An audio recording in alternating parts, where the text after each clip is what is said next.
Olá, bem-vindo ao nosso espaço de grande entrevista. Hoje o nosso convidado é Venâncio Mondlane, candidato presidencial das eleições de 9 de outubro de 2024 em Moçambique. Mondlane foi o grande mobilizador das polêmicas manifestações que agitaram o país e, aliás, continuam a agitar até hoje. O objetivo deste levante popular era reivindicar a verdade eleitoral depois de massivas denúncias de fraude durante o processo. Venâncio Mondlane esteve fora do país por suposta perseguição política, regressou recentemente e é com ele que nós vamos falar sobre a crise que o país está a viver até o dia de hoje. Olá, muito obrigada por ter aceito o nosso convite. Olá, Nádia. Eu que agradeço. Temos este espaço muito privilegiado da DW. Obrigada. O Conselho Constitucional, apesar da pressão popular, proclamou a Frelimo e o seu candidato Daniel Chapo vencedores das últimas eleições. Venâncio Mondlane sente-se derrotado depois da sua luta intensa pela reposição da verdade eleitoral? Não, de forma nenhuma. Nádia, é preciso verificar duas coisas. A Frelimo ganhar por via da fraude, da burla, da manipulação e o uso da força policial e outro tipo de violências em que a Frelimo é espetacular, isso já não é novidade. E não pode ser o termômetro para a gente dizer se a nossa luta foi bem sucedida ou não, porque a Frelimo faz isso nos últimos 30 anos. O que nós temos de saber se valeu a pena ou não é saber que tipo de ganhos em concretos é que isso trouxe para a nossa sociedade. O primeiro ganho que isso trouxe para a sociedade moçambicana é exatamente a tomada de consciência dos moçambicanos que o direito à manifestação, que a busca da verdade e da justiça não é um luxo, é um direito constitucional básico. É algo fundamental e primário. As pessoas agora, como dizem muitos, abrimos os olhos. Portanto, do ponto de vista cívico, este é um resultado espetacular, porque não é para hoje. É para hoje, é para as gerações vindouras. Segundo ganho que eu acho fundamental no meio disto foi a exposição nacional e internacional do esquema fraudulento da Frelimo a um nível que nunca havia sido exposto antes. Veja só, isto é tão verdade que até hoje a missão da observação eleitoral da União Europeia, que é a mais destacada, até hoje continua a manter o seu posicionamento das dúvidas em relação à lisura desse processo. Todas as outras missões de observação que em tempos passados, a essa altura, já estariam a emitir as suas declarações, conformando-se, não o fizeram. Outra questão que é extremamente importante também é que, pela primeira vez em Moçambique, tu tens uma tomada de posse em que só são 2 chefes de Estado africanos, apenas. Até os parceiros tradicionais da Frelimo não estiveram cá. O último, não é? Que é o Ruanda, que neste momento é que está no topo das relações diplomáticas e políticas com a Frelimo, também não está cá. Quer dizer, significa que a exposição foi tão grande. É como se a Frelimo desta vez tivesse tirado o véu que escondia a lepra que está na Frelimo há 50 anos. O outro ponto extremamente importante é a primeira vez que ganha sentido a palavra unidade nacional. Falou-se muito disto, mas de uma maneira abstrata, sem conteúdo. Desta vez, praticou-se a verdadeira unidade nacional. As pessoas ficaram um mês fazendo uma coisa que não se fazia há muito tempo em Moçambique. Em conjunto, nos vários bairros, nos distritos, nas províncias, no meio da rua, na estrada, a cantarem o hino nacional e mais, Nádia, de mãos dadas. Independentemente do extrato social ou econômico que a pessoa pertencia. Ser vendedora da rua ou ser o homem mais rico da cidade de Maputo, estavam lá de mãos dadas a cantarem o hino nacional. E mais, outra coisa extremamente importante agora que eu quero referenciar, a afirmação da nossa africanidade. Também exaltamos o hino da África, Eu sei que houve problemas porque algumas pessoas nem sequer conheciam a letra do hino da África, mas as pessoas foram consultar, estudavam isto à noite. O que isto significa? Que estás a aumentar a educação cívica e cultural, a identidade cultural histórica como africanos, foi exaltada neste período, a um nível jamais visto. Então, isto tudo, Nádia, são ganhos imensuráveis. O que a Frelimo não conseguiu fazer ao longo de 50 anos, que nos dividiu em tribos, nos dividiu em clãs, nos dividiu em regiões. Isto tudo foi ultrapassado. Em 3 meses corrigiu-se um erro histórico de 50 anos. E o quinto, só para terminar, é a determinação, apesar do Conselho Constitucional ter proclamado os resultados que proclamou, mas há uma determinação inflexível, tu notas nas pessoas a dizerem que estamos dispostos a continuar a lutar pela justiça e pela verdade. E nota uma coisa, essa luta ainda não parou. É uma etapa. Pois, ia chegar mesmo aí. De que forma pretende continuar a potenciar este sentimento que despertou nos moçambicanos de cidadania e de busca e de luta pelos seus direitos? Olha, uma das coisas que eu devia ter falado nos ganhos, mas também dá para responder a tua pergunta.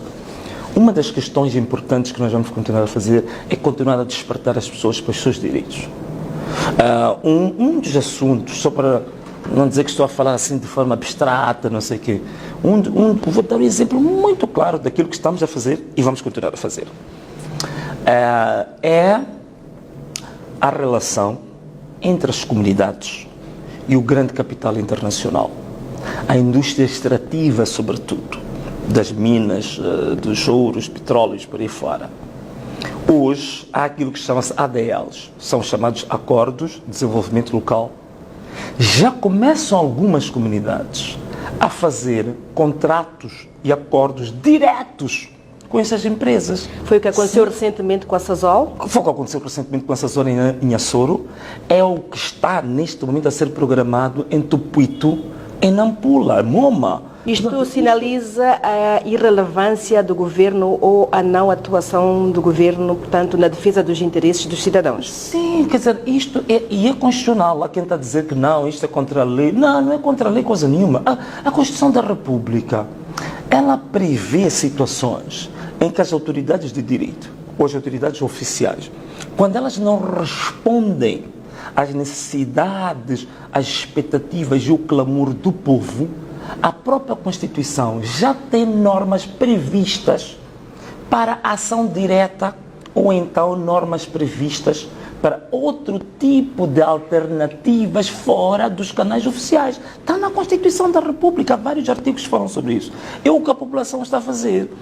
Em Tupuito, a empresa Kenmer disse à comunidade que havia enviado várias tranches dos valores para construir a tal famosa ponte que eles queriam e a estrada, que o governo distrital nunca fez chegar à comunidade.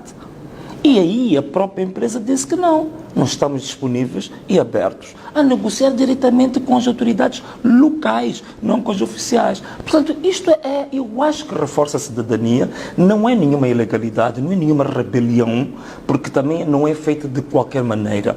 A comunidade desenha projetos. Em Açoro eu vi como é que isso é feito. É um processo muito bem criterioso, disciplinado. Portanto, a comunidade desenha os projetos, discute as prioridades. Queremos ponte, queremos água, queremos estrada. O que é que nós queremos? Discutem e depois assinam um acordo prévio com essa comunidade e fazem chegar à empresa.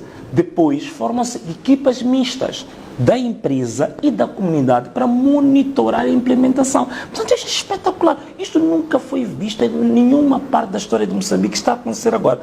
É uma das coisas, Nádia, que nós vamos continuar a fazer. Outro aspecto que nós vamos continuar a fazer é aquilo que chama-se continuamos digamos assim, a exercer uma democracia ativa. Né? Porque há esta democracia de estar sentado e querer os seus direitos, não sei o quê. Mas há uma democracia ativa que nós queremos continuar E um dos exemplos foi o decreto que eu, há pouco tempo, ontem, fiz o primeiro decreto daquilo que eu chamo do governo do povo e que hoje já está disponibilizado ao público. Portanto, é isto que vamos continuar a fazer. Vamos continuar a debater, vamos continuar a pôr a nu às políticas públicas desastrosas deste regime que não vão mudar. Agora está mais do que provado. Este senhor que eu chamo do presidente forçado pela UIR, ou o presidente Mata e Reza, ele há pouco tempo anunciou, hoje eu vi, a nomear juízes do Tribunal Administrativo. Onde é que vem reformas? Onde é que está a juventude deste homem, que dizem que tem menos de 50 anos, que apesar de parecer mais um tetravó, mas ele diz que é jovem, é jurista, é reformista, está aberto ao diálogo. Veja os primeiros atos dele presidenciais. São um desastre completo. Como é que foi nomear agora juízes conselheiros do Tribunal Administrativo? Está aqui um exemplo típico de que não vai mudar absolutamente nada. Não há de haver reformas nenhumas. É mais do mesmo. E nem o diálogo que se está a tentar promover poderá ser benéfico para ultrapassar todos esses impasses a que nós estamos a assistir. Nem sei se ele está disposto a tal diálogo. Quer dizer, a gente olha para as palavras que ele utiliza quando fala do diálogo. São de uma hipocrisia jamais suprema, não é?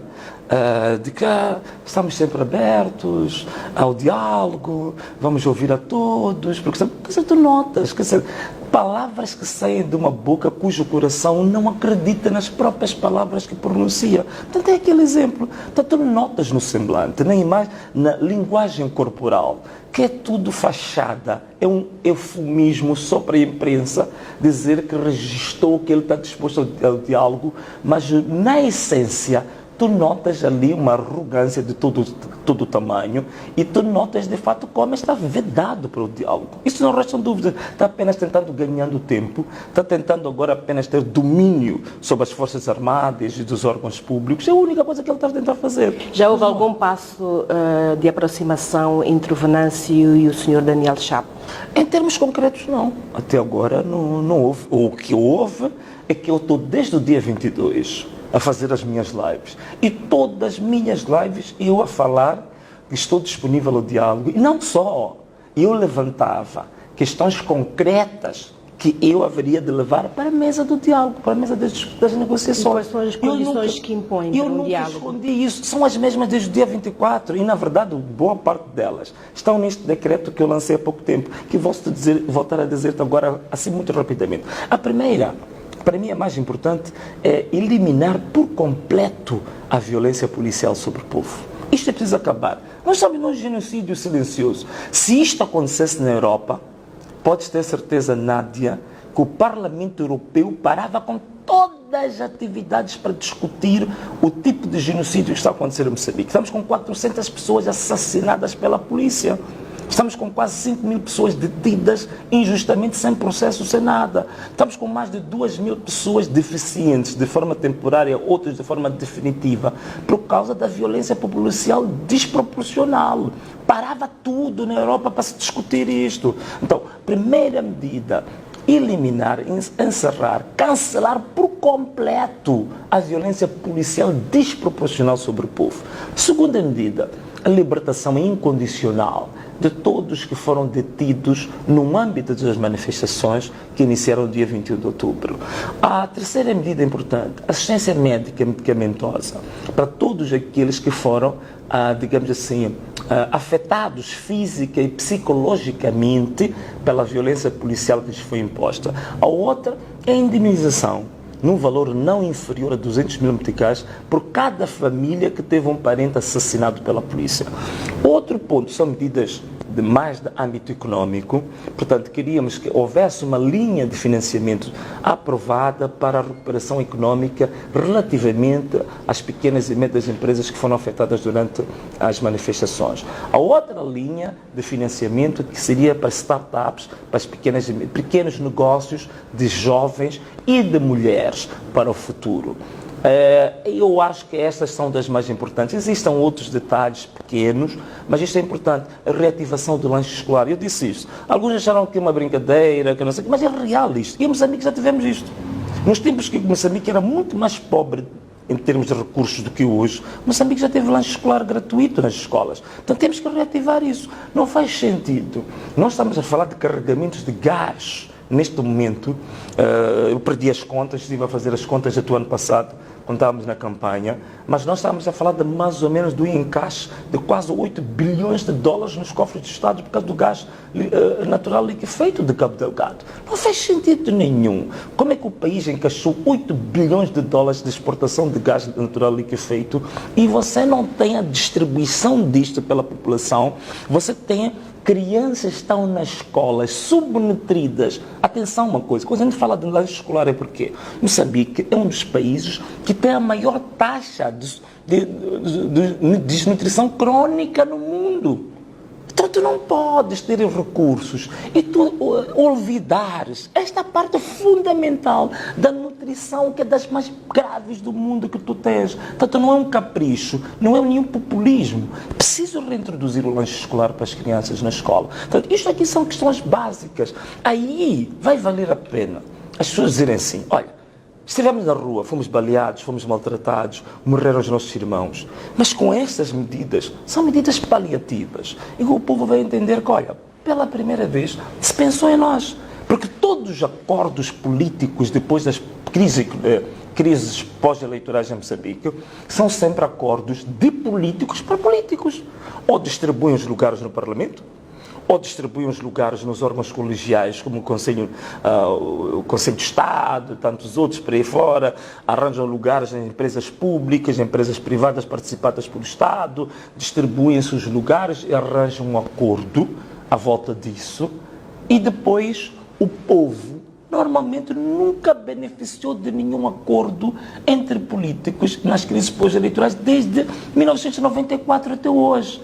É daí que eu estou a introduzir essas medidas económicas e sociais, para ver que se pela primeira vez este povo também sinta que há um acordo feito por eles, mas que nós também podemos beneficiar. Portanto, não vê vontade de inclusão de sensibilidades políticas e sociais diferentes na presidência e nem no governo da Frelimo? Não vejo absolutamente nada disso.